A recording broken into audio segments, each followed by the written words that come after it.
Estamos de volta no Hora da Verdade dessa segunda-feira, 8 de outubro de 2012, ao vivo em cores para todo o Brasil, para todo mundo, via internet, tvpox.com.br, onde quer que você esteja, participe com a gente desse programa através do nosso endereço eletrônico aí, jornalismo@tvpox.com.br, ou se você desejar, através do nosso telefone, né, 35 3721 6955, nesse bate-papo aqui com o professor de antropologia da Universidade de São Paulo, o Poço Caldense Estélio Marras, está conversando aqui com a gente e a gente abordando um pouco essa surpresa para muitos, para outros nem tanto, que foi uma das questões que a gente pode abordar nesse programa, que foi a candidatura e a vitória do candidato do PT, do Partido dos Trabalhadores, o dentista Heloísio Lourenço, ok?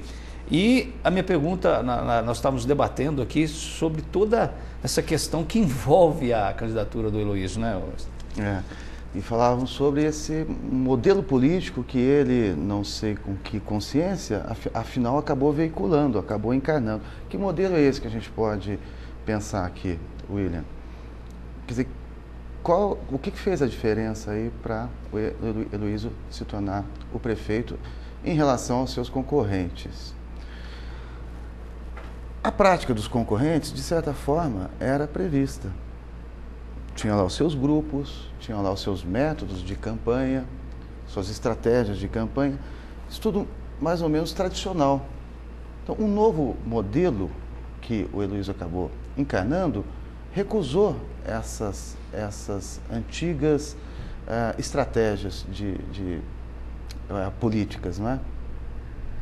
Então, isso que eu acho... Uma delas, por exemplo, dos grandes grupos, né? Dos grandes grupos. Isso ficou um pouco visível, porque quando a gente via a candidatura de um ou de outro, sempre se mostrava uma força política de grupos. E isso acho que a população, que antigamente até votava, porque falava, olha, não, tem uma força política grande, hoje isso parece que se dispersou um pouco. Perfeito. E o pouco que eu conheci do Heloísio, reconheci nele uma estratégia que eu poderia chamar de horizontal e não vertical. Vertical é essa dos grandes grupos, que alguns chamam de caciques, oligarcas, sei lá o quê. E a do Heloísio me pareceu uma coisa sempre muito mais horizontal. Estamos falando entre iguais e vamos junto fazer, qual é a sua opinião. É tudo muito aberto, talvez até pela falta de outros entrosamentos de grupo que ele de fato não tinha.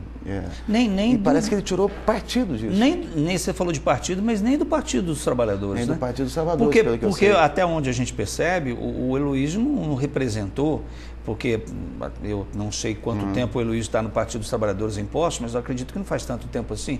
E a população, na verdade, me pareceu que não votou no Partido dos Trabalhadores, votou no Heloísio, na pessoa do Heloísio, não foi? Talvez seja isso. Ou você acha que teve ou você acha que teve essa representatividade, por exemplo, da Dilma e do Lula no voto do eleitor poço-caldense? Acho que sim, né? É difícil ignorar o trabalho feito pelo Lula e o que está sendo feito pela Dilma, não é? Com todos os problemas. Nunca isento de problemas. Mas, em todo caso, William, o que eu vejo aí é o seguinte: o Heloísio acaba, como eu te disse, encarnando um modelo muito diferente, muito independente, me parece, e isso eu acho que se confunde, como você está chamando a atenção, com o prestígio do PT recentemente no Brasil. Acho que isso se confunde, há algo da pessoa dele também, é difícil separar, né? Sim. Difícil separar as condicionantes aí. Mas o Heloísio de repente, encarnou isso daí e uma vontade, e foi ao encontro de uma vontade, de um anseio da população em renovar de uma maneira bem diferente. Eu não sei se o PT foi menos importante do que a pessoa dele, ou vice-versa, porque se eu penso nos vereadores, o primeiro mais votado, o Paulo Tadeu, segundo o professor Flávio, não é? Sim. Ambos do PT. Ok, Paulo Tadeu é um nome já bastante conhecido, se tornou bastante conhecido. O Flávio não era conhecido, mas fez uma gestão muito boa. Ou seja, o PT aparece aí como importante. Elegeu 3, né? Elegeu 3, sendo dele os dois mais votados. Então, quer dizer, alguma força da legenda deve ter. Ele elegeu o Rogério também da Renovação, né? Perfeito, a Renovação Carismática. Agora, o que eu vejo talvez de comum entre, por exemplo, o Flávio e o Heloísio é a expressão de uma política feita, vamos dizer, ao rés do chão. Que ela visa o grande, ou seja, grandes transformações sociais, mas a partir do pequeno, a partir do miúdo. É a impressão que eu tenho do trabalho do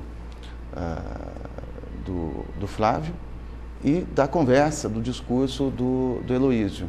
Poucas vezes que eu encontrei com ele, inclusive no consultório, ele sendo meu dentista, era uma conversa nesse tom, né? Horizontal, como eu disse, e falando de coisas miúdas, indo como caminho para as grandes. Ou seja, você não começa no grandão, você alcança o grandão, vamos dizer assim, o maior.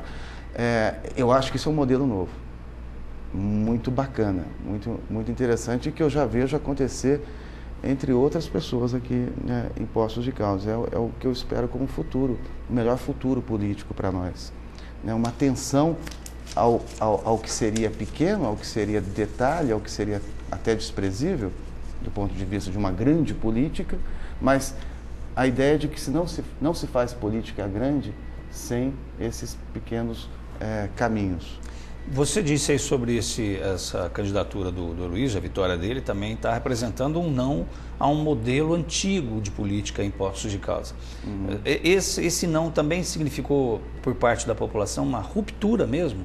Você acha que esse modelo antigo, não sei, a gente talvez teria definido o que é um modelo antigo, mas fica definitivamente, vamos dizer, enterrado? Ou existe uma possibilidade de uma volta, caso, por exemplo, a gente sempre fica assim, né, tudo que vai acontecer, você acha que esse modelo já foi um pouco esquecido? Ou ele pode a qualquer momento ter uma recaída, vamos dizer assim? Não, eu precisaria de uma bola de cristal. Uma bola de cristal e tal. Às vezes, acompanhando a política nacional, eu acordo mais pessimista e às vezes mais otimista, né? Então isso é variável, como eu disse, é a verdade da hora aqui, né? Então eu diria que hoje eu acordei otimista.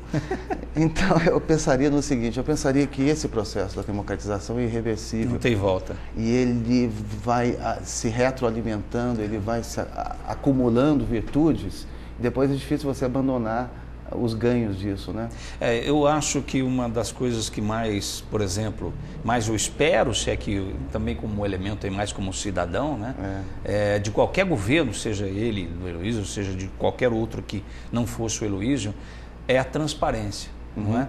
Porque a gente fala muito de transparência nesse país e a gente pratica muito pouco a transparência. Porque toda vez que o político vai pensar em ser transparente, ele fica pensando nos votos que ele perde ou nos votos que ele ganha. Então, se a transparência significar perda de votos, ele não é transparente, por exemplo. Se ele pensar que se eu for transparente, eu vou perder votos, eu não sou transparente. Porque é sempre, não é? Então, eu acho que é uma das questões que uma nova política mereceria. Exatamente. E eu acho que eu repito, essa atenção aí ao que seria, no antigo modelo, pequeno, mas uma atenção que não é aquela de dar a dentadura, não é aquela... Nem a bota, né? Do assistencialismo, nada disso, né? Por exemplo, o trabalho que meu grande amigo aqui em Poços de Caldas, Gustavo Durante, faz junto à comunidade da Cascatinha e ao Carnaval da Vivaldinos. Eu vejo isso, o que é. Não é que ele está se colocando lá como uma liderança, isso não interessa a ele. Interessa formar lideranças, né? Conversar. Eu fico tentando convencer, você tem que se candidatar, você seria o grande vereador que, até mais do que isso, aqui em Poços de Caldas, estou tentando convencer Gustavo Durante a se tornar um candidato a vereador, quem sabe... Como foi o pai dele, como né? Foi o pai Ronaldo dele, Durante, de exatamente, de uma lisura impressionante, que não há inimigos, né? Você pode ter inimigos políticos, mas que não vão ter nada a dizer do Ronaldo Durante. Esse trabalho, esse tipo de política, que o antigo modelo veria como miúda, mas que tem efeitos incríveis, e eu tenho visto isso, é nisso que eu acredito. Né? Quem sabe? Aliás, é a segunda vez que a gente está falando interessante você citar isso. A semana passada nós trouxemos aqui um grupo de samba chamado Samba do Vô. E a maior parte dos integrantes do Samba do Vô, se não a totalidade, moram na Cascatinha. A gente até se referiu ao Vivaldinos e até nos referimos à Vila Isabel de Poços de Caldas, que é a Cascatinha. Que legal. Então você está se referindo a isso, a gente volta a lembrar. E eles mesmos disseram que na Cascatinha hoje ainda se conversa, se vai na casa das outras pessoas, se toma café, se bate papo, se é aquela conversa mesmo de bairro, né? Uhum. Porque às vezes a gente não percebe em muitos lugares, em Poços, essa convivência do bairro, não é? Uhum. As pessoas às vezes se isolaram tanto dentro das casas que elas não têm mais convivência de bairros. Então, quando eles falaram, inclusive, do Cascatinha como um bairro ainda com essa proposta, eu achei muito bonito e que pudesse isso ser um vírus aí a se espalhar, né? É o contrário do que seria de se esperar do chamado desenvolvimento da sociedade. As pessoas vão ficar mais racionalistas, mais individualistas. Bom, não é isso que vai, vamos dizer, salvar o planeta.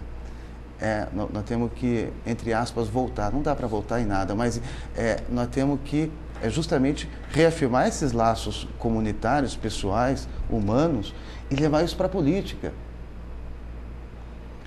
Eu acho que essa humanidade esse humanismo é que está sendo valorizado nas eleições. Agora, deixa eu dizer para você, William, que eu acompanhei a carreira de Paulo Tadeu e Paulinho Corominas, quando ambos eram do PT. Paulo ainda é, claro, mas o Paulinho naquele momento também era, quando ele foi candidato a prefeito, né? Não ganhou, e eu fiz naquele momento naquele primeiro momento eu já fiz um apoio muito, muito importante. Como eu estava te dizendo, eu conheci reações importantes também de Poços de Caldas, mas de lá para cá a coisa mudou bastante, né? O Poços de Caldas já não tem essa reação